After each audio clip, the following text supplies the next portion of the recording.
Rebonsoir à tous. Nous recevons ce soir le professeur Martar Camara, agrégé des facultés, professeur agrégé en droit plutôt, chef département en droit public à l'université Cheikh Anta Diop de Dakar, titulaire d'un doctorat en droit international de l'université Paris 1, Panthéon-Sorbonne. Professeur, bonsoir. Bonsoir, Sarah. Alors, l'actualité que nous allons bien naturellement évoquer ce soir, c'est Emmanuel Macron qui, contre toute attente, est arrivé à la station suprême. Il va désormais présider aux destinées des Français. Avec son parti En Marche, il a obtenu un score de 66% contre 33% pour Marine Le Pen. Ni de droite, ni de gauche, c'est sa particularité. Est-ce qu'il y a encore un mois, vous le prévoyez en France ? Il y a un mois, très certainement.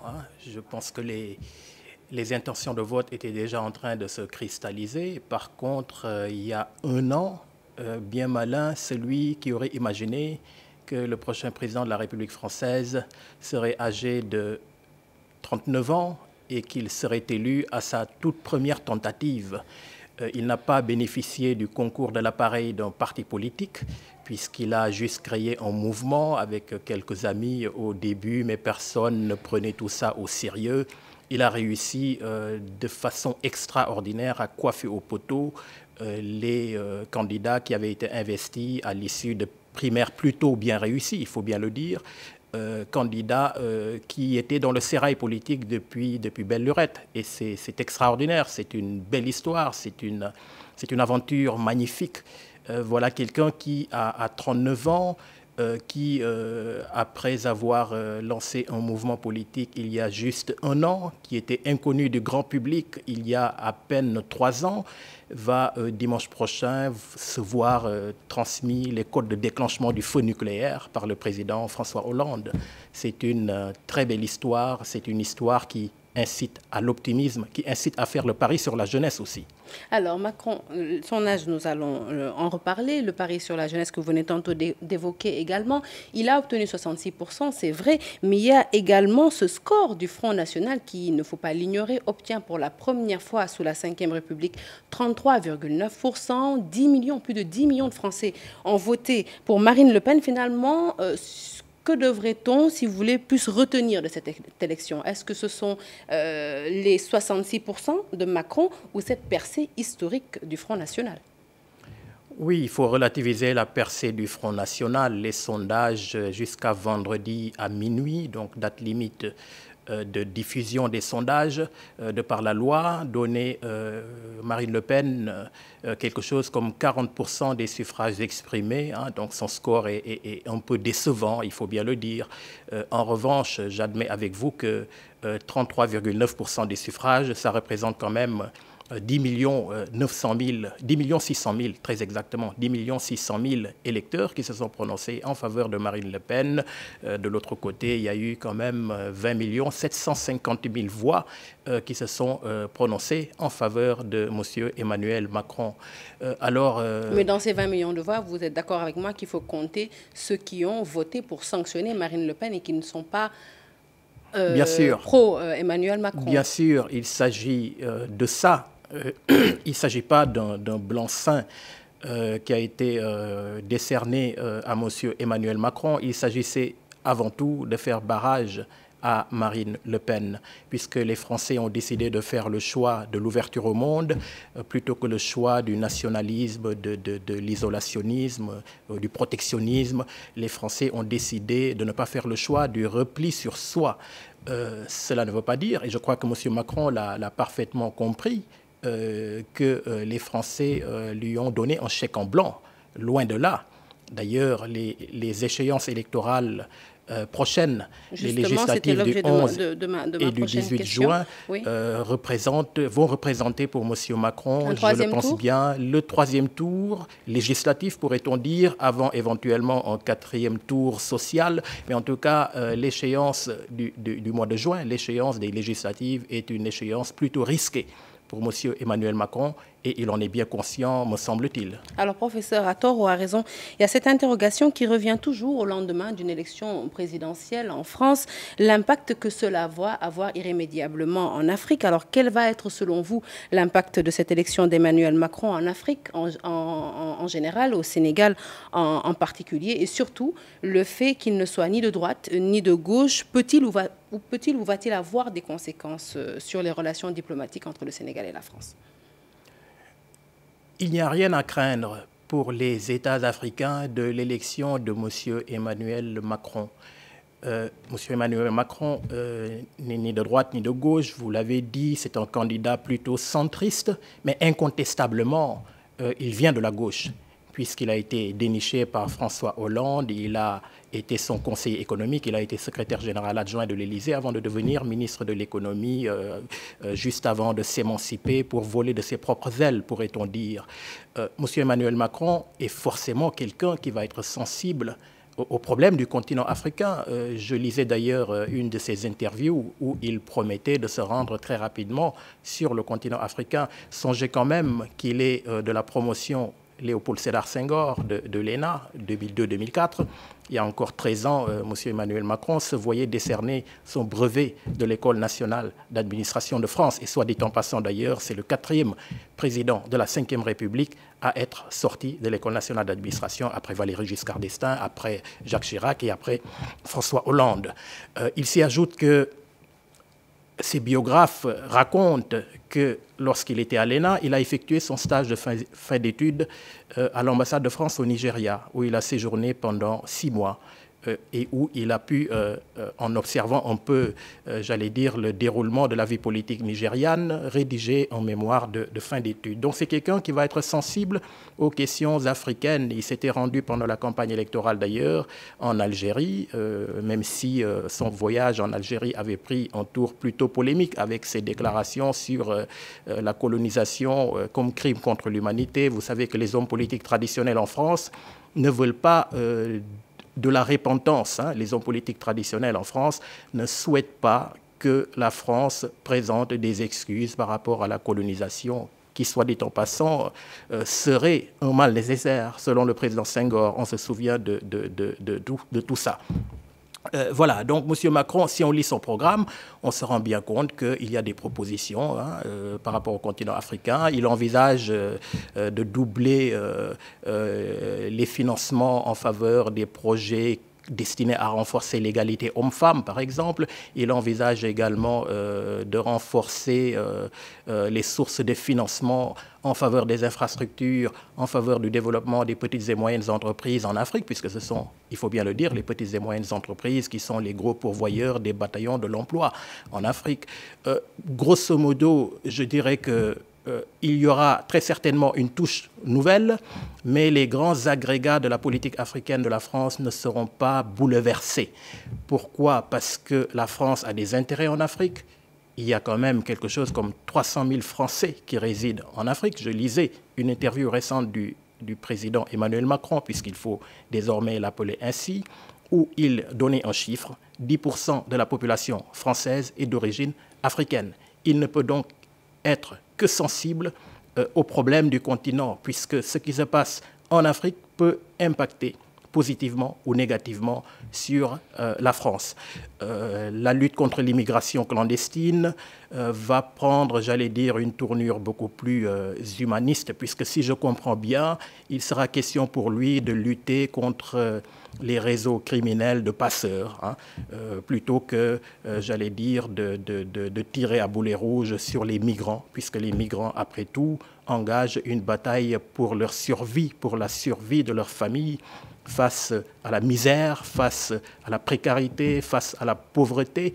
Bien sûr, il s'agit pour M. Macron de tout faire finalement pour que le mal soit traité à la racine. Pour que le mal soit traité à la racine, bien sûr, il faut augmenter l'aide publique au développement. Il est dans cette logique-là, même si il se projette plutôt dans la perspective d'un second mandat, puisque si je regarde bien son programme, il envisage de porter l'aide publique au développement de la France vis-à-vis de l'Afrique à 0,7% du PIB, ce qui représente quand même 16 milliards d'euros, mais seulement dans un intervalle de temps compris entre 2022 et 2030, voyez-vous.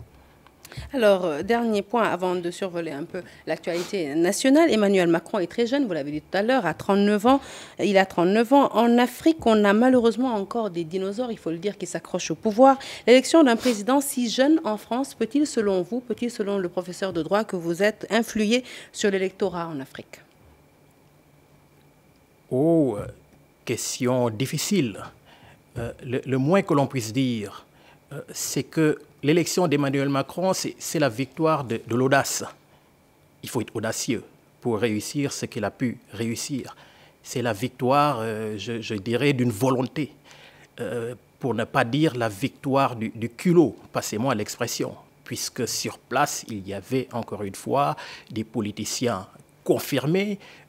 Personne ne pouvait... C'est vrai qu'il a pu bénéficier d'un concours de circonstances très favorable avec le développement des affaires, avec les révélations du Canard enchaîné qui ont fracassé, qui ont littéralement plombé la candidature de François Fillon, qui était le grand favori du scrutin présidentiel. Est-ce que ça peut faire école en Afrique? Ça ne va pas être facile. Parce que, naturellement, on dit qu'aux âmes bien nées, la valeur n'attend point le nombre des années. Hein. Corneille fait dire à Rodrigue cela dans le Cid. Mais ici en Afrique, on a toujours le sentiment que quand on est trop jeune, ce serait prétentieux d'essayer d'exercer, ou en tout cas, ce serait prétentieux d'essayer... Dans un élément que nous avons fait passer dans le journal, en tout cas, ce débat est posé. Nous avons Maître Moussa Diop qui le disait tout de suite, c'est une bonne transition d'ailleurs pour évoquer avec vous l'actualité nationale, qui était contre le fait que des personnes du troisième âge, à l'instar de Moustapha Niasse, soient encore aux affaires et qu'il fallait céder la place aux jeunes. Ce qui veut dire que le débat est tout de même posé en Afrique, au Sénégal en particulier. Il a l'évidence raison. Il a à l'évidence raison. Je n'ai rien contre M. Moustapha Niasse. Je n'ai rien contre ces hommes politiques qui étaient des compagnons de route du président Senghor et qui, aujourd'hui, au moment où je parle, sont encore aux affaires. On fait le parallèle avec l'âge du président Macky Sall qui a été élu après les indépendances, mais malheureusement, enfin, en tout cas, c'est mon opinion, c'est quelqu'un qui gouverne avec des personnages qui sont là depuis l'époque de Léopold Sédar Senghor. Il serait peut-être temps de passer la main, mais de toute façon, la question doit leur être posée. Il leur appartiendra, en âme et conscience, de se déterminer pour savoir s'ils doivent continuer ou s'ils doivent laisser la place aux jeunes. J'observe que Claude Barthelone, l'actuel président de l'Assemblée nationale française, a déclaré qu'il ne va pas se présenter aux élections législatives du mois de juin prochain. Donc il ne sera plus député. À plus forte raison, il ne sera pas le prochain président de l'Assemblée nationale française. Alors parlons des prochaines élections législatives, hein, du mois de juillet prochain pour ce qui est du Sénégal. Le professeur Ismaël Madior Fall, conseiller juridique du chef de l'État, exclut toute probabilité d'une cohabitation à l'issue de ces joutes électorales. Seriez-vous du même avis au regard de la nouvelle configuration de l'opposition décidée à imposer, il faut le dire, cette cohabitation au chef de l'État avec notamment la naissance de cette nouvelle coalition Manko Taxawu Sénégal? Ismaël Madior Fall est un collègue, c'est un éminent collègue, c'est un ami. Également, je puis d'une certaine façon dire ça, hein, même si je ne suis pas toujours d'accord avec les positions qu'il prend. Est-ce qu'il y aura cohabitation? Est-ce qu'il n'y aura pas de cohabitation? Je ne suis pas dans le secret des dieux, je ne suis pas, j'allais dire, omniscient. Il appartiendra au peuple sénégalais, le moment venu, d'en décider. Ce que je puis dire à ce stade, c'est que j'allais dire, la possibilité d'une cohabitation existe. Je ne dis pas qu'il y aura cohabitation. Je ne dis pas que je souhaite qu'il y ait une cohabitation. Ce n'est pas mon rôle. Mais la possibilité d'une cohabitation existe. Dès lors qu'il n'y a plus de coïncidence entre la durée du mandat du président de la République et la durée du mandat des députés. C'est-à-dire que si le président de la République s'était appliqué le quinquennat dans le cadre de son actuel mandat, c'est-à-dire que si il est élu pour 7 ans, c'est incontestable, il bénéficie d'une légitimité incontestable, d'une légitimité protégée par la Constitution. Mais il avait décidé de ramener le mandat à 5 ans. à ce moment-là, bien sûr, puisque le suffrage populaire est quand même cohérent, un président de la République élu, il y a de fortes chances que dans la foulée, il obtienne une majorité législative pour servir le projet pour lequel il a été porté à la tête de l'État. À partir du moment où le mandat du président de la République dure 2 ans de plus que le mandat des députés, le risque, je ne dis pas la probabilité, je dis le risque, la possibilité qu'il y ait une cohabitation n'est pas nulle. On ne peut pas dire que c'est une possibilité nulle. Mais encore une fois, il appartiendra aux Sénégalaises et aux Sénégalais d'en décider pour savoir s'ils vont donner une majorité au président Macky Sall parce qu'ils sont, j'allais dire, satisfaits de son bilan à la tête de l'État depuis 2012, ou si au contraire, ils vont essayer autre chose. Mais en tout cas, si jamais il devait y avoir cohabitation, si les hommes politiques, les hommes d'État ne faisaient pas preuve de responsabilité, il y aurait des problèmes, puisqu'il faut pas perdre de vue que la Constitution du Sénégal, dans son article 42, proclame très clairement, sans ambiguïté, que c'est le président de la République qui détermine la politique de la nation. La Constitution du Sénégal, dans son article 53, précise que le gouvernement conduit et coordonne la politique de la nation sous la direction du Premier ministre.